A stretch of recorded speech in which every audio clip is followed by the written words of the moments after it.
In this video, we're going to look at finding the gradient of a straight line graph. And if we have a look at this, the start of this graph is a straight line.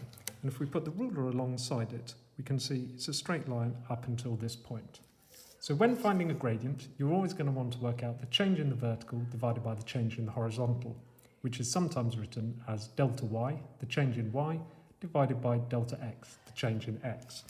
So to do this, it's always helpful to draw in a large triangle, and I'm going to do that for the straight line section of this graph. And then to work out the change in the vertical, I'm going to look at the final value in the vertical, which is 12, and subtract the start value in the vertical, which is 0, which gives me 12. And then I'm going to do the same thing in the horizontal, look at the final value in the horizontal, which is 0.4, and subtract the starting value in the horizontal, which was 0, which gives me 0.4.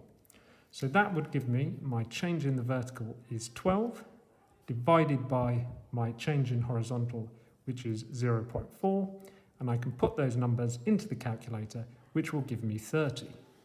Now I should have a look and see what the units would be, and the vertical was in newtons, and the horizontal was in meters, so that would be newtons per meter.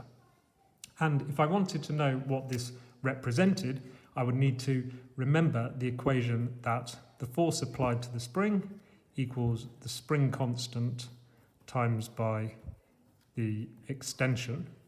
And if I rearranged that, I would get that force divided by extension, dividing both sides by extension, is equal to spring constant.